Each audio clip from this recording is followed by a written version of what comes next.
Shalom, Call Haloyim, Wahawad, like Yahweh Bashim Yahushai, Bashim Kakodash. Shabbat to the other apostles at Great Millstone who rule well. Honors and salutations to my fellow laborers that do this work in truth and sincerity. Shalom to the free off that believe in Yahweh Bashim Yahushai. Now, I was watching my show from the RT News app on or channel on YouTube, and I had missed Wednesday's episode, so I kind of like backtracked. It was entitled Bloodbath, and it was very interesting what they was talking about. And this one lady, I believe she's one of the Latin tribes. She's based out of Miami, Florida. She's a teacher, and she made a good point towards the end of the video. I'm going to play it because it speaks to what's going on right now surrounding this, this pandemic and the stab and jab. And she bring up a point which is very valid, and the main reason why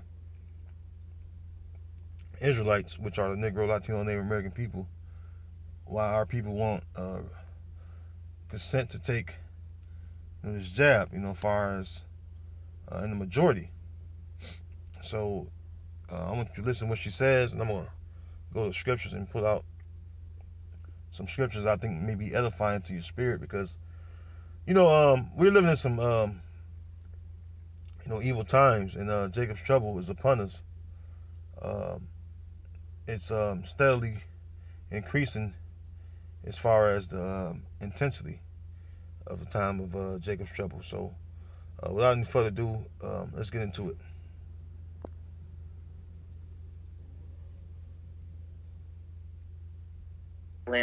Or harm to anybody, that of course should be silenced. But when you are simply just silencing opinions that are different from you, that is troubling. For instance, my 75 or 80-year-old great aunt, am I going to demonize her because she doesn't trust the vaccine? Probably not. If it's somebody who lived through Tuskegee, or someone who is aware of the forced sterilizations of Black and Latino women in prisons in California in 2006 and 2010. I mean, we're not talking about ancient history. Am I going to demonize that person? No, I'm not. And so we have to be real that, science is, of course, trust some science, but sometimes you also have to follow the dollar with some of this science. And that also leads back to politics. Who's making... See? During this pandemic, RT News was taken down for a little while because they was bringing out all the opinions and perspectives of everyone that had something good and bad to say about this stab and jab situation. And she's not the first to come up with historical proofs, which are not far away, that not too long ago happened. So, I say that to say this, Jake have a conscience, all right? Jake know within themselves, all right, that this man that have been ruling over us, which his name is Esau, Edom, all right, Adawam, all right, that's his true identity, beginning with their Jewish central banking families on down to the average Joe six-pack Caucasian or European or so-called white person. They're the Edomites, man, and we never was made to be friends or at peace with each other. Because going back to the 3rd chapter of Genesis, where the Heavenly Father said that he would put an enmity between his and her seed, going back to the time of Adam and Eve, okay? So it's the online etymology app, all right, online etymology dictionary. I typed in the word enemy. It says one hateful toward and intent on harming someone. Enemy, adversary, foe, demon, the devil, an enemy, literally an unfriend. Whoo! So I'll ask you, it said the devil, all right? Now, I want to pose this question, and it's rhetorical, but just think upon it for all you Israelites out there in the world. All right, all you so-called Negro, Latino, Native American, which were the Israelites. This man you call white, start with the central banking families on down. Have he been your friend or your enemy? All right, friend or foe? Which one have you been? Okay. What have he done? All right, that benefit you. All right, in the good way. All right, what have he done to gain your trust?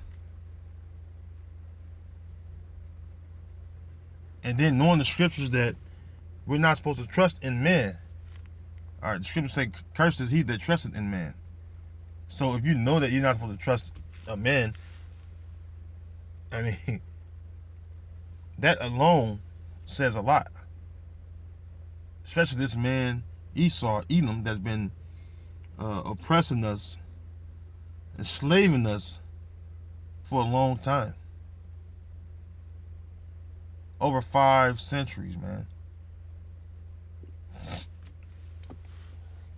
Ecclesiasticus, also known as the book of Sirach, chapter 12, verse 10, it says, "Never trust thine enemy, for like as iron rusted, so is his wickedness." Yeah, so it's not the so-called white man our enemy. It's not Esau our enemy. Our answer is yes, he is our enemy. You don't trust him. Because if he's your enemy, his evil intent, his wickedness that he does through his actions is going to always show, man. Verse 11, "Though he humble himself and go crouching, yet take good heed and beware of him, and thou shalt be unto him as if thou hast wiped a looking glass." Excuse me. "And thou shalt know that his rust had not been altogether wiped away." See? And that's how we look at you Edomites, man. Like we wiped the looking glass. We can see you. We know what you're up to. Because the spirit of Yahweh Shem Yahushua puts it on our spirits, all right, to search you out diligently. We know everything that you're doing, man. All the evil intent you got towards our people. We know all that, Esau. Okay? Verse 12.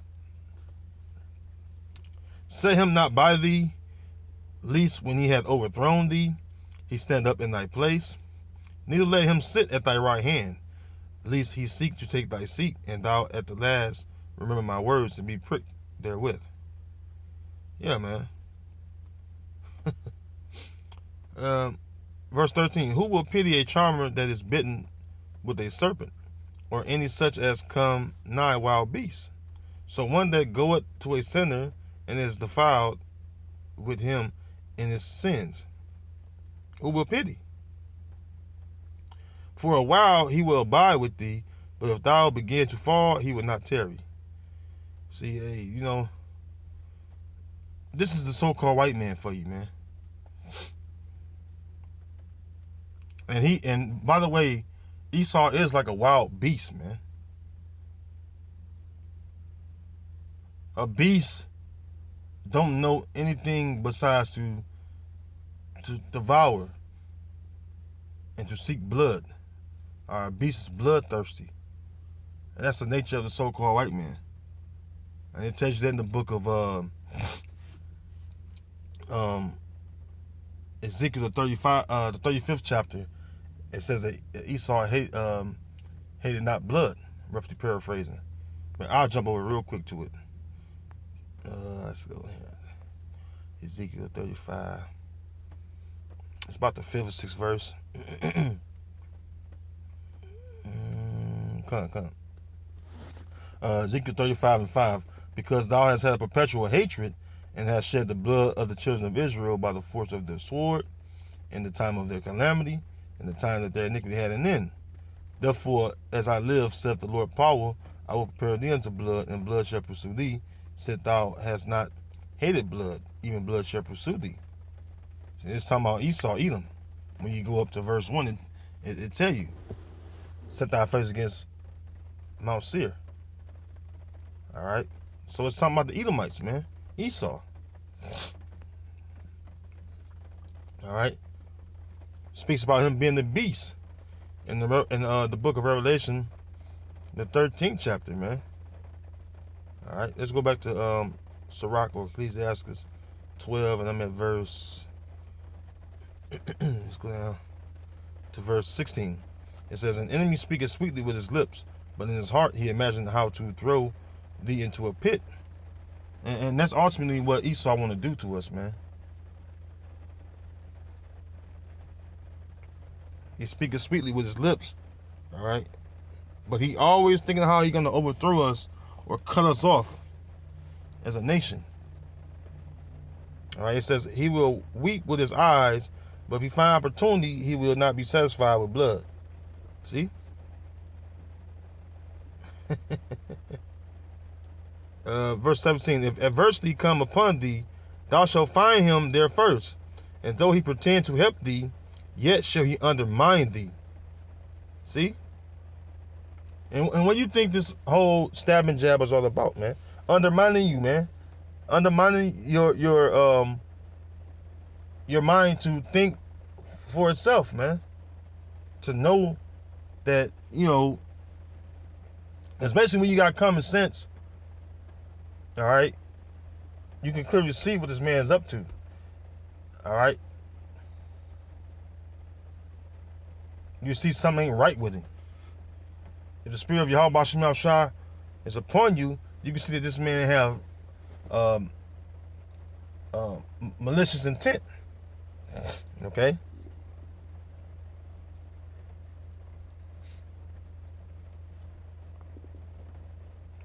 Let's go to real quick. Let's go to Psalms.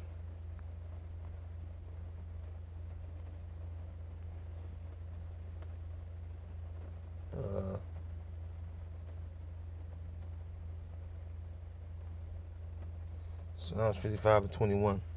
All right, Psalms 55 and 21. "The words of his mouth were smoother than butter, but war was in his heart. His words were softer than oil, yet were they drawn swords." And so that's the way, all right, Esau deals with us, man. All right, he's looking to overthrow you, all right, in everything he possibly can. Okay?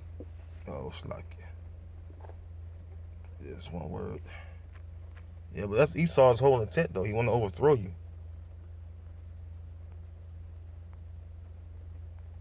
All right, Psalms 140 and verse 4. Let's start up a bit, and I'm going to end on this. Psalms 140, starting at verse 1. This is a psalm of King David. It says, "Deliver me, O Yahweh, from the evil man. Preserve me from the violent man." When it says, "Which imagine mischiefs in their heart. Continually are they gathered together for war. They have sharpened their tongues like a serpent. Adder's poison is under their lips. Selah. Keep me, O Yahweh, from the hands of the wicked. Preserve me from the violent men who have purpose to overthrow my goings." And that's Esau, man. He looks to overthrow us in everything we do. He don't want us to really exist, because he wants that birthright back. That's why Tuskegee experiment happened. That's why sterilization of so-called black and Latino women happened. He wants to stop us from reproducing and replenishing ourselves as a nation as far as in reproduction. All right, that's why smallpox was given to Gad. All right. And that's the honest truth, man. When you Israelites gonna come to realize that this man is your sole enemy, man. He's the number one enemy of our people.